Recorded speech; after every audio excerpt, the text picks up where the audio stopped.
Hey there, cross-eyed life world. I am headed down Highway 61 on the way to an all-day meeting in Salino to prep for the in-depth student conference, but it's not what I wanted to talk to you about.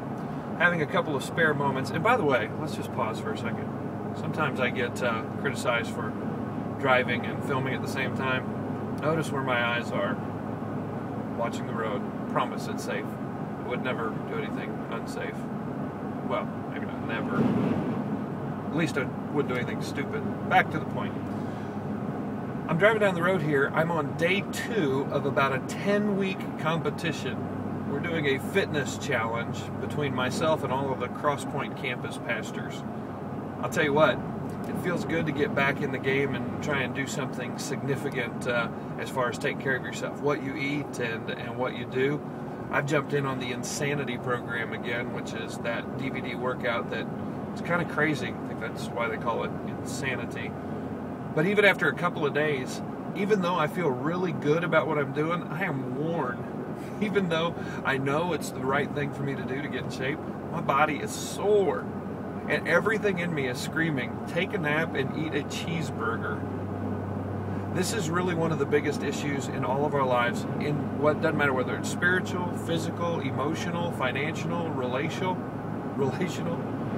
We have this struggle that when we do the right thing, it's very often the hard thing. And when you do that hard thing, your body, your mind, everything about you, and even those around you will often just say, come on, take it easy. We live in a world that thrives towards inertia. We want to sit still and do nothing. An object at rest will tend to stay at rest. It takes a lot of work to get going. The Bible has a word for this. The word is discipline. It's really close to disciple. And it's really funny to me that many disciples have almost no discipline. In the book of 1 Corinthians chapter 9, verses 24 through 27, I'm going to have to paraphrase because I'm driving.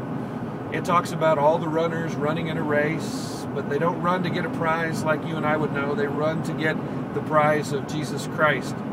But at the end of it, it says, and we all know that front part, the end says, I do not run aimlessly. I do not box as one beating the air.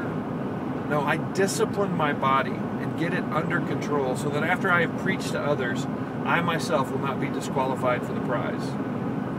Discipline. An athlete has it. A professional has it.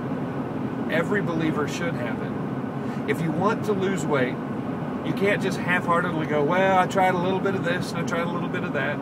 If you want to get in shape, you can't run 15 minutes on a treadmill and then a week later lift weights for 15 or 20 minutes. It's going to take discipline. You've got to be in it to win it. You've got to get a program and a plan and push through, especially when you don't want to be doing those things. You got to eat rice cakes when you'd rather have a cheeseburger. You've got to replace pizza with a protein shake. And I know that may seem extreme, but that's what discipline is all about. For many of us who want to have a better prayer life, we'll buy a book and say, well, we'll set aside 10 or 15 minutes. But really, what sacrifice is that? What discipline is there in that? We're going to have to set our alarm clocks. We're going to have to get up, carve out time, and even when we don't feel like it, jump into it. For those of us who want to read the Bible more, we're going to have to tear through it, and not just the easy parts, the ones that we like in the Gospels. We're going to have to read Leviticus. I mean, it really just boils down to this. So much of our life we will fail to accomplish because we fail to have discipline. Now, I'm not saying I have it all, but I'm being reminded as I jump back into this physical competition with these campus pastors that if I'm going to lose weight and get in shape, it's not going to be easy.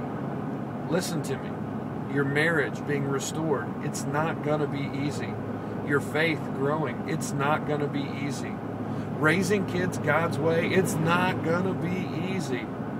You've got to get a program. You've got to have a strong idea. You've got to set the goals out in front of you. You've got to be held accountable.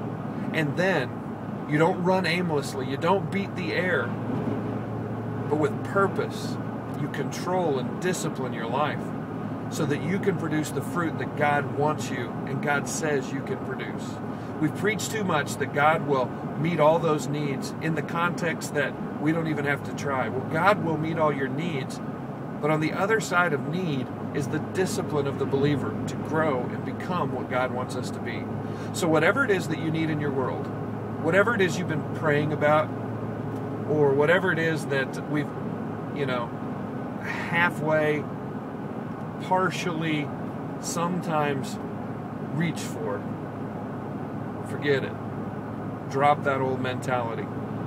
Take both hands, grab it, run full tilt, work so hard you got nothing left. Leave it all on the field of whatever it is that you're needing to fix or change or have God move. It's time that we go back to the disciplines of what it means to be a follower of Christ.